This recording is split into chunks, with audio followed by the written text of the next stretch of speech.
YouTube? What the crap's going on? HeirofCarthage here, and I'm going to bring you some Rome 2 Total War online commentary. But before we get into an actual battle, I'm going to just give you a quick overview of just a couple of factions. I can probably only do like a couple of factions each. We'll just start at the top of the list, and we'll go through three of them today: Arverni, Athens, Carthage. So Arverni, let's talk about their strengths. Obviously their main strength is the Oathsworn, and also the Noble Cav, or Noble Horse. These two units right here make the Arverni probably the most powerhouse melee faction on the game. They're also decent at skirmishing because they have access to these relatively cheap Celtic slingers. Not the best slingers in the game, but they will get the job done. They also have access to peltist, spear units, light cav, other things that make them fairly threatening. Who does the Arverni match up well against? They match up well against Rome, and they also match up well against any other non-pike faction. And that's not to say that they can't beat a pike faction, but to be honest, the only unit that an Oathsworn can't take on from the front is a pike unit. Praetorian Guard, you name it, Oathsworn will tear it down from the front. Noble Horse, same thing, just in the cav version. Praetorian Guard cav, nothing can take this cav in a head-on fight. So if you're playing against the Arverni, do not engage these units head-on. You're going to have to out-skirmish them. If you're wanting to use the Arverni, again, good against Rome and other non-pike factions. So that's the Arverni. Their weakness, they don't have a huge assortment of missile infantry, but they have what they need. Not a whole lot of weaknesses on the part of the Arverni. Let's take a look at Athens. I've actually never used Athens, but I kind of understand what they have that's good and what they don't. Athens is not a power faction, but what it lacks in power, it makes up for in, let's see, cost effectiveness is probably the right way to say it. So they have cheap pikes. They're not the best pikes, but they're cheap. They also have access to these veteran hoplites, which have some fantastic stats. You see 100 armor right here and about 40 health, 65 base morale. Good units. When you compare them to the thorax hoplites, you can see a huge armor difference there between the two. So Athens' strength is going to be that, plus they have all of this missile infantry down here at their disposal. Everything from cheap javelin men all the way up to mercenary Cretan archers. They've even got slingers and mercenary Rhodian slingers here. And Rhodian slingers are going to have even more armor-piercing damage. Their cavalry, they are a bit lacking.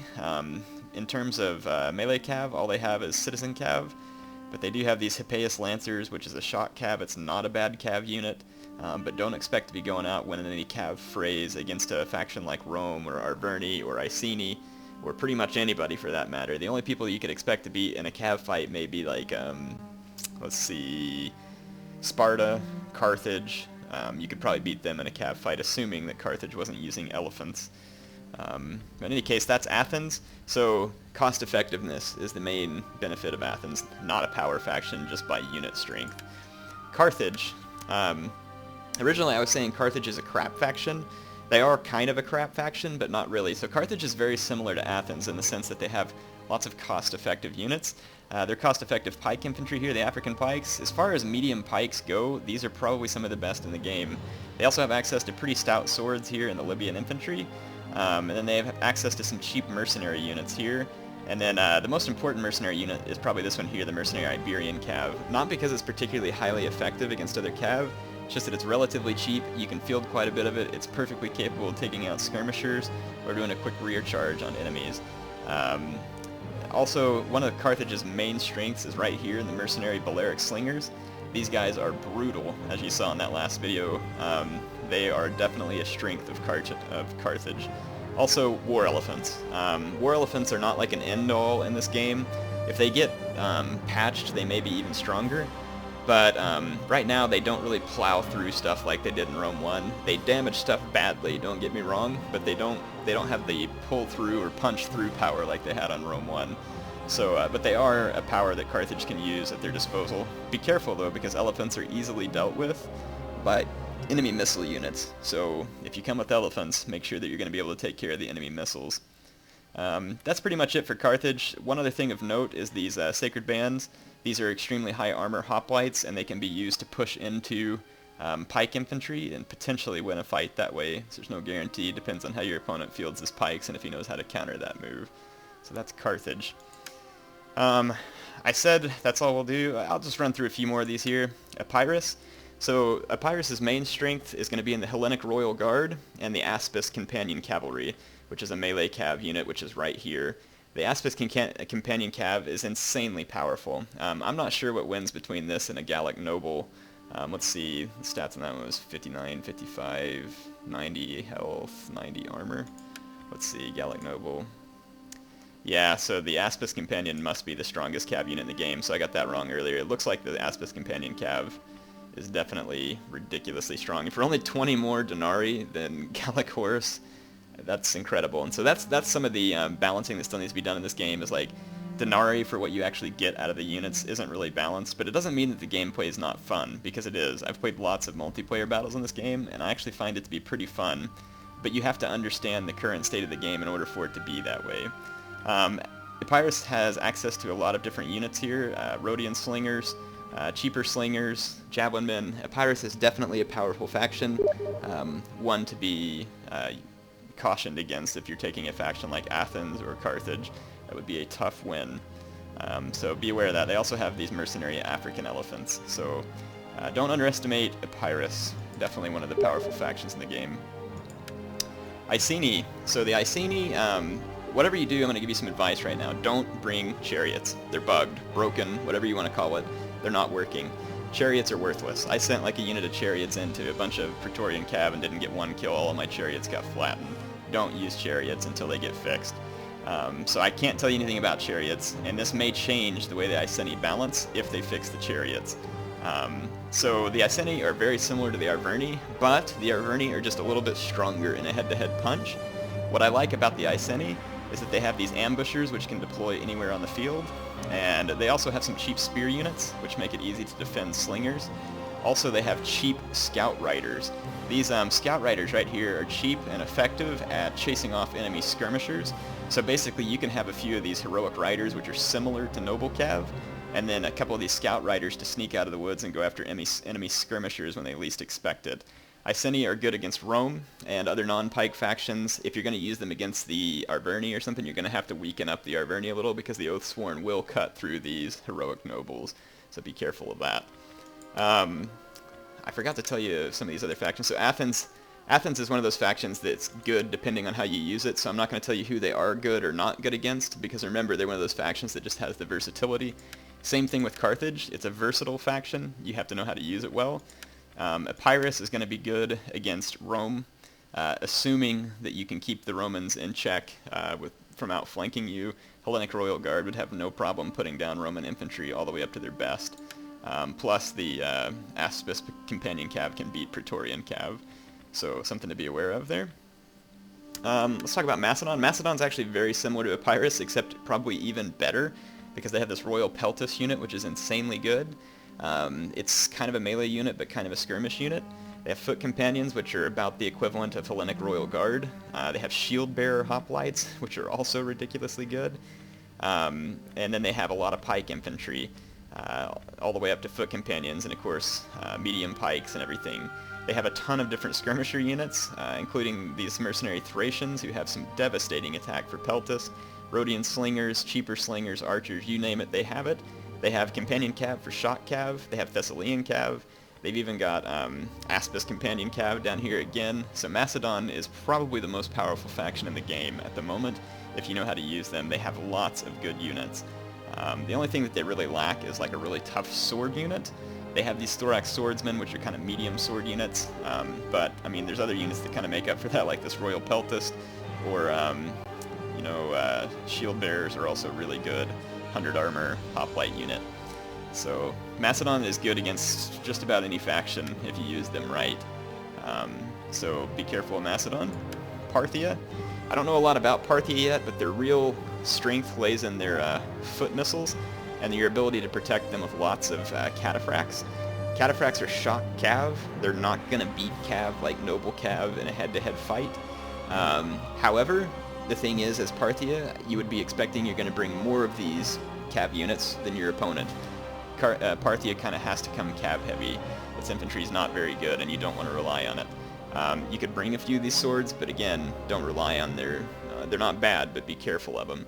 So you're going to really want to tank up on cataphracts, and you're going to have to mob enemy cav in order to beat it. Horse archers, of course, are effective, but you're going to have to be patient in order to use them right, and they do have slightly shorter range than foot archers. So to be honest, these foot skirmishers are almost probably a better bet when it comes to Parthia. They're more damaging and probably a little bit easier for you to corral and protect than horse archers. But I'm not saying you can't use horse archers. Of course, they have access to Indian war elephants as well. Something to be aware of with Parthia. So Parthia is going to be a cav-heavy faction. You're going to have to be careful about who you use them against. It's going to be a tough call no matter who you use them against. I can't tell you enough with Parthia, skirmish, skirmish, skirmish. That's going to be your way to win. And make sure you have a pretty strong cav horde. Pontus is going to be an interesting faction once they fix chariots, in my opinion, because they have access to scythe chariots. It's just that the scythe chariots do nothing. They have bronze shield pikemen, which are probably the heaviest of medium pikemen. They will not go toe-to-toe with foot companions or Hellenic Royal Guard. Pontus is kind of another one of those armies that has a little bit of everything. They have slingers and they have archers, Pontic peltasts. They have decent hoplites and other type infantry, and so Pontus is kind of a middle-of-the-road faction. They're not a power faction when it comes to cavalry, so be aware of that. These noble blood cav are substantially worse than a lot of the other melee cav out there by power factions. Again, though, Pontus is one of those factions that can be good depending on how you use it, but be aware that they are not one of the top power factions. Egypt. Egypt is definitely a power faction. It's just not a power faction when it comes to cavalry, and Egypt has a huge assortment of troops. Huge. See all these melee infantry all the way from 200 denarii Egyptian infantry all the way up to this 950 denarii Galatian Guard, which is an insane unit. Very tough unit. As well as the Hellenic Royal Guard, which is some of the strongest pikes in the game, as well as elephants.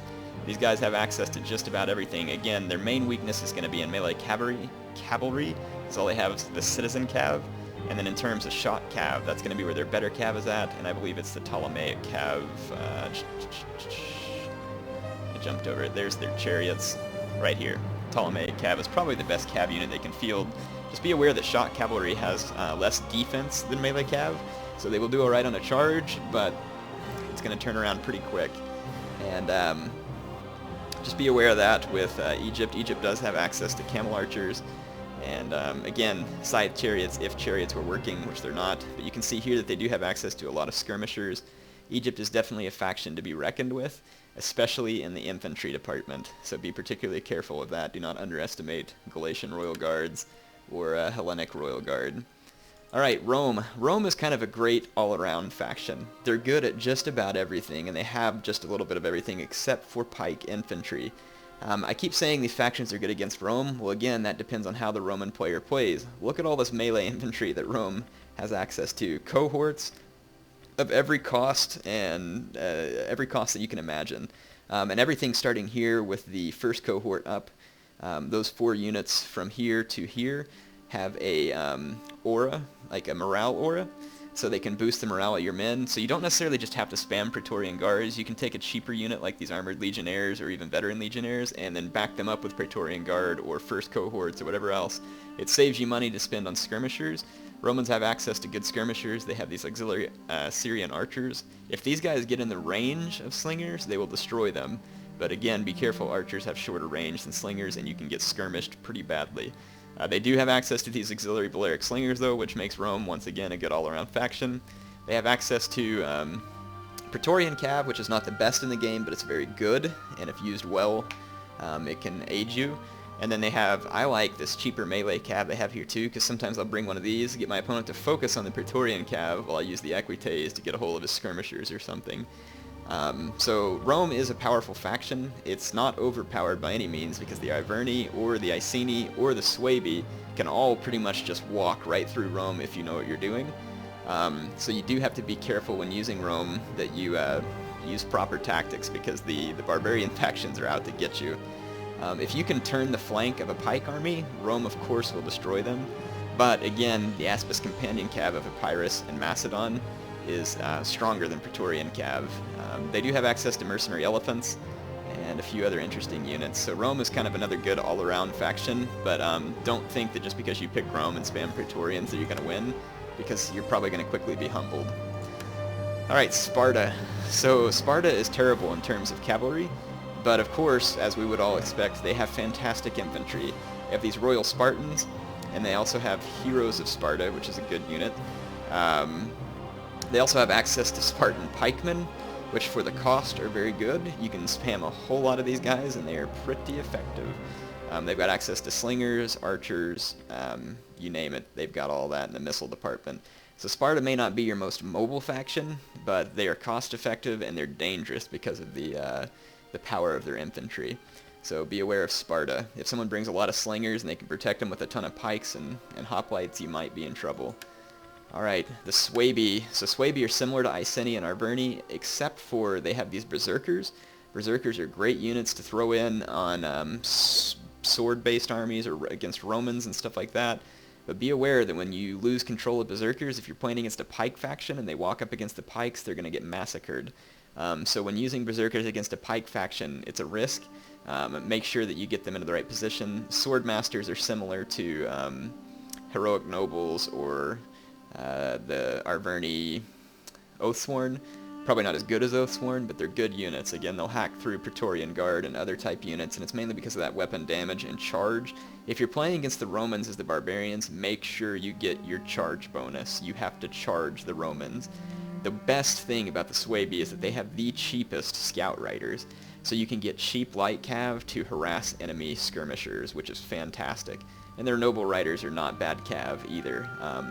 So in general, the one other thing for the Germanics is they have these longbow hunters, which is a great unit. This unit has quite a bit of armor-piercing damage for a bow unit, so be aware of that when fighting against these longbows. Again, they're still outranged by slingers, but these longbows can do a lot of damage to enemy infantry if given the time to do so, so be aware of them. Lots of other fun units that you can use, units that you may never use, but it's hilarious, like this club levy. These guys just have like little hammer-type wooden things. It's pretty funny. Don't know how they expect to live through any battle. So, I think we've kind of talked through it all here. Let me just summarize real quick. Barbarian factions tend to do well against Rome if used well, but again, don't underestimate Rome, because Rome can be used pretty well against anybody if you use it right. But I think the power factions in the game right now are Macedon, Epirus, and Egypt. So if you're going to take it from me, that's my 2 cents. I'm not going to say that Rome's a power faction. It's very much borderline a power faction just because it has access to so many units.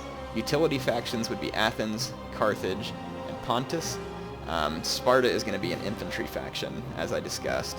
And then Parthia, kind of a skirmish faction. No surprise there. Anyway, I hope you all enjoyed this quick discussion. Let's follow it up with some battle footage. So I'm going to go get some footage recorded here. Let's go jump into a quick battle. And I'll try and demonstrate some of what I said. Maybe successfully, maybe not. And that's another thing. Just because you understand this game doesn't mean you're going to win it every time. And even understanding these things, it can be tricky. Because if you're in quick match and it's a player who really wants to win and they know how to win, if I pick Rome, he's going to pick a hard counter to Rome. If I pick Epirus or somebody, he's going to pick a hard counter to that. They know what they're doing, and so you're going to have to be patient with it. You're going to have to do your best to be able to know how to fight back.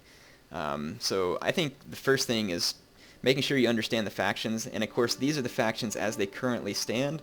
We are getting patches every week, so be aware that if you're watching this video, a month or even more down in the future, it could be outdated. So make sure that you're looking for the most up-to-date information based on the patches they've released. They did just patch shock cavalry, which made it accelerate faster, I think, and get a little more speed. So it'll make it be alright about charging and stuff.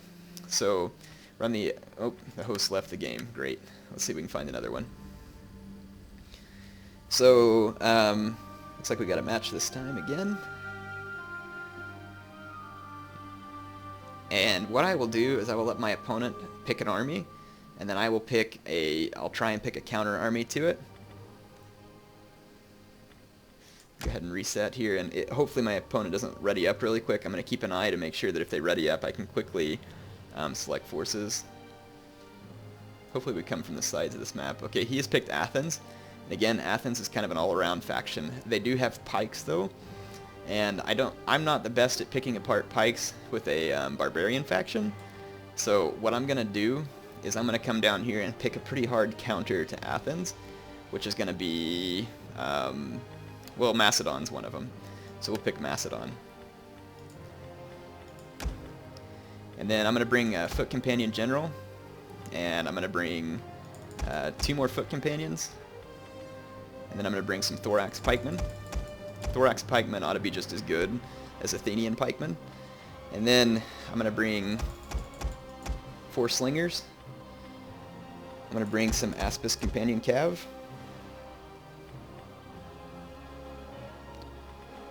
Let's see, mercenary Thracian cav is pretty cheap. I'm looking for some fast, cheap cav. I'm going to get 2 of those guys so that I can run down enemy skirmishers. And let's see, I'm going to bring 1 more Aspis companion, and then I'll just spin the upgrades on my pikes. So I should be able to win this battle, unless my opponent has come up with a better strategy. I'm going to have a definite cav advantage, no question. These 3 pike units here are going to be superior to any pike unit that Athens can bring. And I've got 4 skirmishers, which isn't a lot, but it's enough that I can contend and then hopefully use these missile cav to gain a further skirmish advantage. If my opponent hasn't brought enough skirmishers, I will delay engaging him until my slingers have had a chance to work him over. And then, of course, you know, my Aspis companion cav shouldn't have any problem winning a cav engagement. So understanding your factions and the way you choose your army is going to be important. Of course, you have to pick an army that works with you. If you can't skirmish at all... Oh, my opponent's saying, ready when you are. Thanks. Good luck. Have fun. So this guy is very polite. It's very nice of him.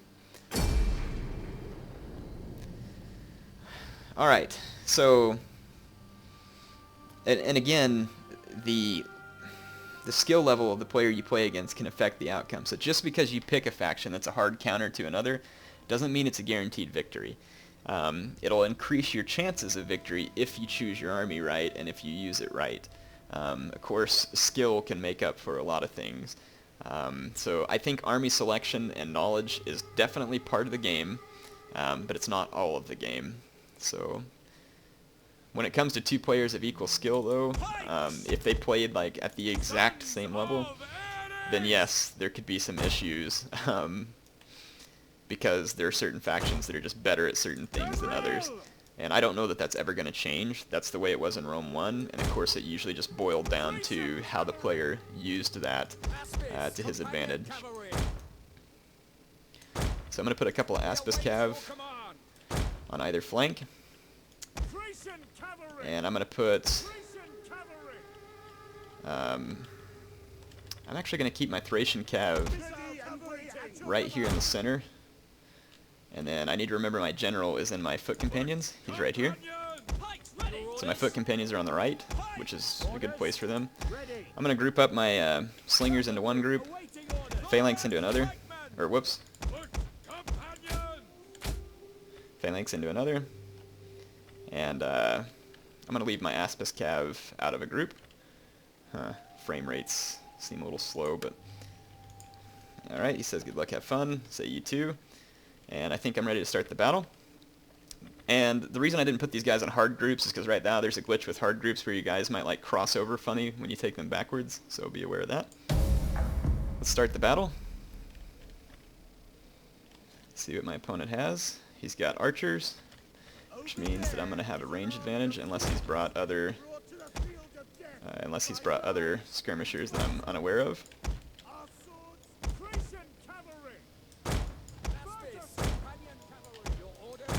Let's take a look at his army and see what we can see. He's got 4 thorax swordsmen, has some on an flank. He's got mercenary veteran hoplites, light hoplites up front. The veteran hoplites are his second line. Looks like he's got 4 of those. And then he's got 4 Hippeus lancers. He could have more archers that are just hidden in the scrub that's in that area. So I feel pretty confident that we can take this battle. So I'm going to be aggressive, as I think that I have an advantage, but, you know, I could get humbled.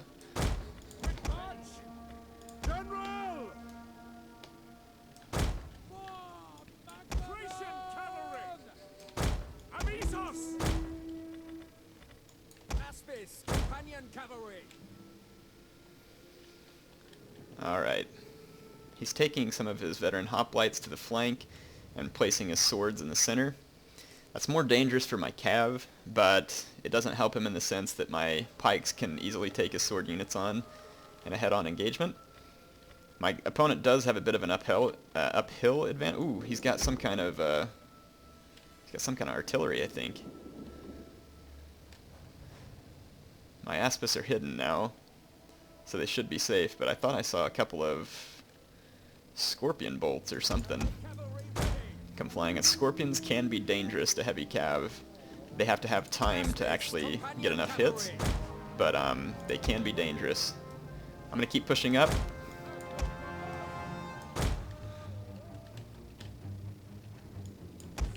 I'm going to sneak my Aspis cav through this forest. I'm going to take these guys to make general flanking moves. Whoa!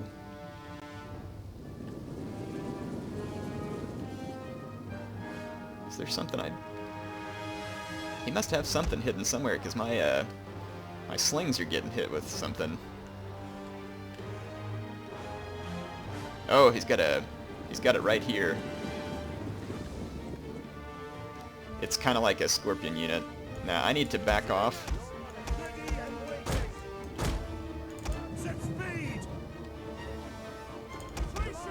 I probably shouldn't just sit here and let his archers go, but since I have this Thracian cav, I'm going to use it to skirmish down his archers as well.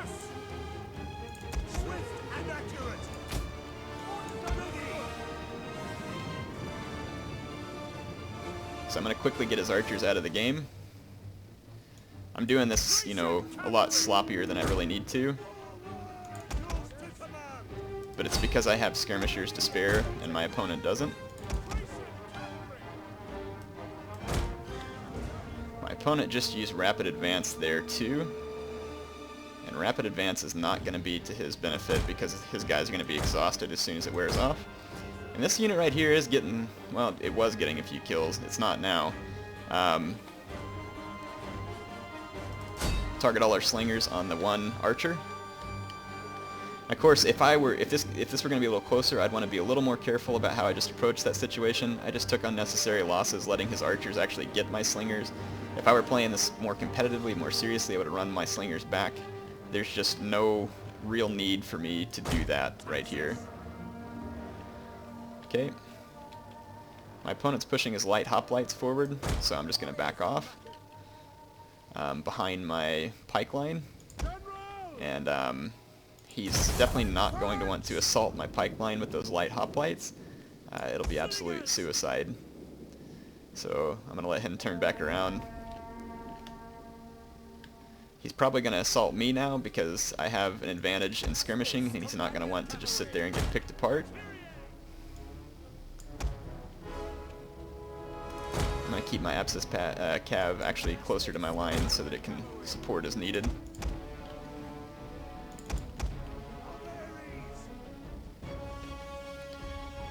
He doesn't really have enough archers to cause a whole lot of damage to my... let's see, he's got lots of Hippeus Lancers headed this way. I'm actually pretty happy to take this fight against the Hippeus Lancers. I'm going to come out and support this fight with one of my pike units. I'm going to try and hit his thorax swordsman.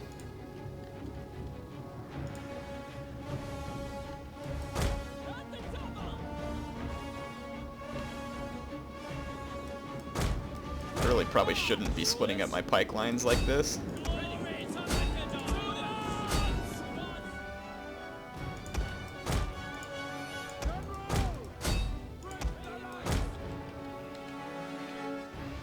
My Apsis cav will be able to hold out for quite a while.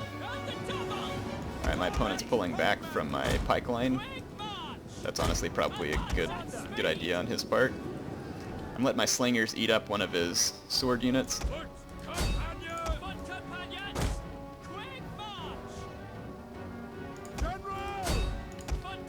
I'm going to quick attack orders with my foot companions into these hoplite units that are incoming. My opponent's going straight on with the swords here. And that's going to be certain doom, no matter what the hill situation is. I'm going to pull back with these slingers, and retarget. So my opponent's definitely making a lot of mistakes here. I'm not really playing as well as I should be either, but with the type of advantage I have, you can see that picking the army here has helped me gain the tools that I need to secure a pretty certain victory. And you can see here my foot companions have already pushed back his sword units. So now I can just push forward. Come out with my Aspis Cav over here. You can see how long my Aspis Cav can hold with all these Hippeus Lancers. They may have eventually won that fight due to numbers, and then look here, these hoplites never go head-to-head with the foot companions unless you're going to use these veteran hoplites. Here you see how they've kind of pushed into my pike unit, and there they're gaining a lot more success. You can see that they have some kills, but that's the only way in which you can face pike units with phalanx units, is if you push into the phalanx using your heavy armor to gain that advantage. I got my Aspis Cav, I need to move here. Sorry, I'm commentating and not paying attention all at the same time. Got my light Cav I can skirmish up too. Sometimes your Cav doesn't want to respond to orders either. Sometimes you have to give it a whole bunch of... Disengaging in this game is deadly for your units, and then it's also...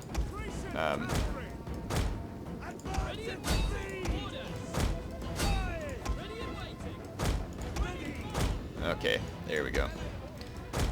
Alright, we've got a solid grip on this particular match now. But just so you can see here, my opponent here didn't use all of the things he could have done to maybe make Athens a little more successful, but in all honesty, Macedon's a stronger faction. And what I picked here was a hard counter to his army, and that's what I'm trying to show you about tactics in this game. And I know I didn't get any close-ups, so sorry about that, but just is what it is at this point. So I'm going to save this, and let's end the battle. We'll show you this, show you the statistics there. So again, remember which factions are good against which. It doesn't mean you can't use factions like Athens and Carthage.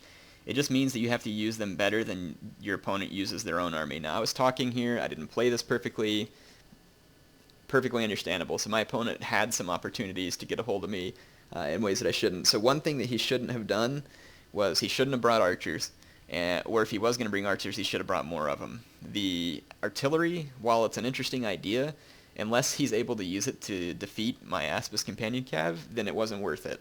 And I don't think most people are going to sit there and let you hit their heavy cavalry with artillery. So I think my opponent would have been better off. I like that he brought the mercenary hoplites. I don't think he needed to spend the money upgrading them, though. They're good the way they are, and I don't find most upgrades to be worthwhile. So only spend money on upgrades if it's not enough money to actually get you a unit. You see here my skirmish cav did what I needed him to in helping me to quickly eliminate the enemy skirmishers. That forced the attack into the front of my pikes. So the idea of this army is you use your slingers to pull enemies back into the pikes. And it's going to be the same with just about any pike faction. That's going to be the ideal scenario. Skirmish them back into your pikes. And then make sure that you know what you're going to do with your cavalry. If you're in a strong cavalry pike faction, you can just, be blunt with them. If you're in a pike faction that has weak cavalry, you need to have infantry support for your cavalry and have a plan so that when you draw your opponents in, you can beat them.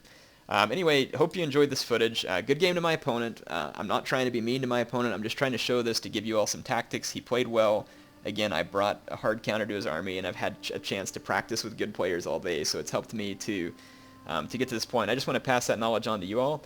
Hope you enjoyed this, and I will be back with more videos in the near future.